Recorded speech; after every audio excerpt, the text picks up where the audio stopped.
Hi all, EyePlus training സൊല്യൂഷൻസിന്റെ പുതിയൊരു ക്ലാസ്സിലേക്ക് സ്വാഗതം.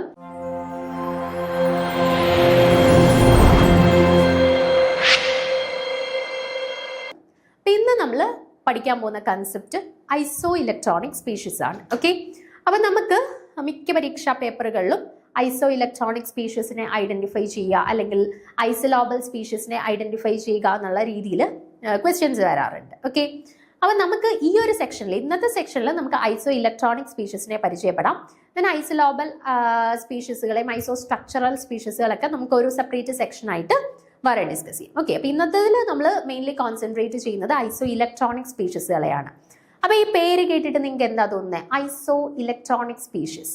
ഐസോ മീൻസ് സെയിം അല്ലേ, ഇലക്ട്രോണിക് മീൻസ് ഇലക്ട്രോൺസ്. അപ്പോൾ ഐസോ ഇലക്ട്രോണിക് സ്പീഷീസ് പറഞ്ഞാൽ എന്താണ്? Species which contains same number of electrons അല്ലേ. അപ്പോൾ ഒരേ എണ്ണമുള്ള ഇലക്ട്രോൺ കൗണ്ട് ഉള്ള സ്പീഷീസുകളുടെ സെറ്റ്, അവരെയാണ് നമ്മൾ ഐസോ ഇലക്ട്രോണിക് സ്പീഷീസ് എന്ന് പറയുന്നത്. ഓക്കെ, അപ്പോൾ ഇവിടെ നോക്കിക്കേ നിങ്ങൾ, 2 or more atoms, molecules or ions that have the same number of electrons and electronic structure are known as isoelectronic. അപ്പൊ നമുക്ക് ചിലപ്പോൾ ചോദ്യം ചോദിക്കുന്നത് തന്നിട്ടുള്ളതിൽ which among the following is isoelectronic and isostructural species എന്നാണ്.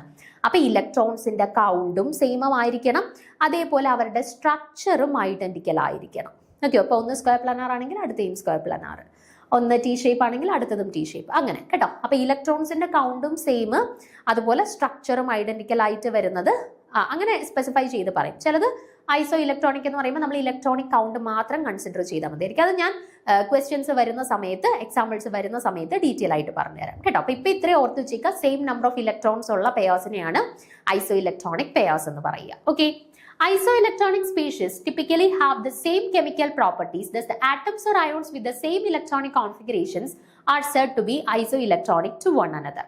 ഇനി ഐസോ electronic സ്പീഷീസിന്റെ മറ്റൊരു പ്രത്യേകത എന്ന് വെച്ചാൽ ഇലക്ട്രോൺസിന്റെ കൗണ്ട് സെയിം ആവുന്നതിനനുസരിച്ച് അവരുടെ പല പ്രോപ്പർട്ടീസിലും ഈ പറയുന്ന സിമിലാരിറ്റീസ് ഐഡന്റിക്കൽ ആയിട്ട് കണ്ടുവരാറുണ്ട്. ഓക്കെ, അപ്പൊ ഇവിടെ എക്സാമ്പിൾസ്, നമുക്ക് കുറച്ച് എക്സാമ്പിൾസ് വർക്ക്ഔട്ട് ചെയ്യുമ്പോഴത്തേന് നിങ്ങൾക്ക് ഐസോ ഇലക്ട്രോണിക് സ്പീഷീസ് എന്താണ് എന്നതിനെ കുറിച്ചിട്ട് കൃത്യമായിട്ടുള്ള ഒരു ഐഡിയ കിട്ടും.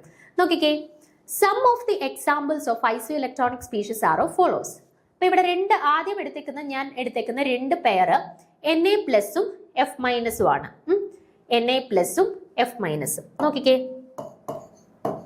Na plus F minus.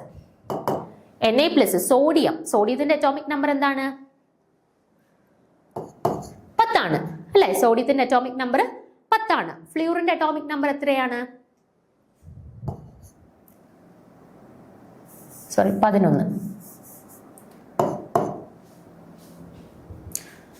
ആണ്. സോഡിയത്തിൻ്റെത് 11 ആണ്, ഫ്ലൂറിൻ്റെത് 9 ആണ് അല്ലെ. അപ്പൊ സോഡിയത്തിന്റെ കേസിൽ Na പ്ലസ് എന്നാണ് തന്നിട്ടുള്ളത് അല്ലെ. Na പ്ലസ് എന്ന് പറയുമ്പോൾ ഒരു ഇലക്ട്രോണിനെ നഷ്ടപ്പെട്ടു പോയിട്ടുണ്ട് അല്ലെ. ഒരു ഇലക്ട്രോണിനെ നഷ്ടപ്പെട്ടു പോയിട്ടുണ്ട് മീൻസ് അവരുടെ ഇപ്പോഴത്തെ ഇലക്ട്രോൺ കൗണ്ട് എത്ര വരിക? 10 ആണ് അല്ലെ. അതേപോലെ F മൈനസ്, ഫ്ലൂറിന്റെ അറ്റോമിക് നമ്പർ ആണ് 9. F മൈനസ് എന്ന് പറയുമ്പോൾ അഡീഷണലി ഒരു ഇലക്ട്രോണിനെയും കൂടി ഇവർ മേടിച്ചിട്ടുണ്ട്. അപ്പൊ ഇവരുടെ ടോട്ടൽ ഇലക്ട്രോൺ കൗണ്ട് എന്തായി? 9 പ്ലസ് 1 10 ആയിട്ടുണ്ട് അല്ലെ. അപ്പൊ നോക്കിക്കേ, രണ്ട് വ്യത്യസ്ത ആറ്റംസ് ആണ്, പക്ഷെ അവരുടെ ഇലക്ട്രോൺ കൗണ്ട് എടുത്ത സമയത്ത് രണ്ടുപേരുടെ കേസിലും 10 ആണ് കിട്ടിയിരിക്കുന്നത്. സെയിം നമ്പർ ഓഫ് ഇലക്ട്രോൺസ് ആണ് കിട്ടിയിട്ടുള്ളത് അല്ലെ. അപ്പൊ ഈ രണ്ട് പെയറിനെ നമുക്ക് എന്തായിട്ട് കൺസിഡർ ചെയ്യാം?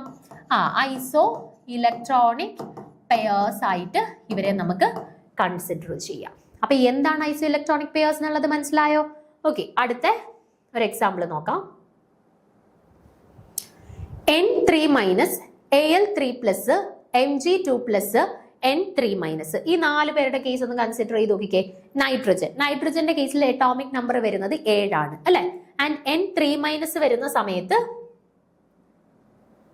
N3 മൈനസ് വരുന്ന സമയത്ത് എന്ത് പറ്റും? N3 മൈനസ് വരുന്ന സമയത്ത് ഈ 7ന്റെ കൂടെ 3 ഇലക്ട്രോൺസിനെയും കൂടെ അഡീഷണൽ മേടിച്ചു അവരുടെ total number of electron count 10 ആയിട്ടുണ്ട്. അതേപോലെ Al3 പ്ലസ്, അലൂമിനിയത്തിന്റെ കേസിൽ എത്രയാണ് അവരുടെ അറ്റോമിക് നമ്പർ വരിക?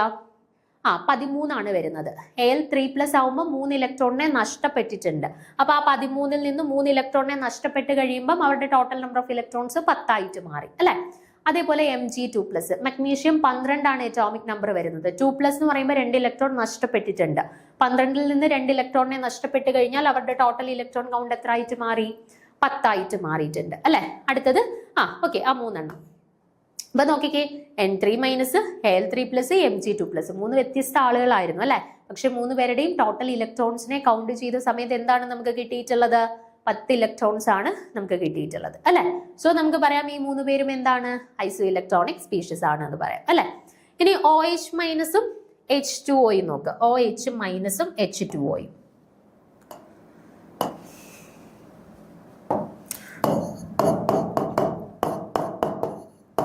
Okay, OH- H2O. Oxygen total electrons എത്രയാണ്?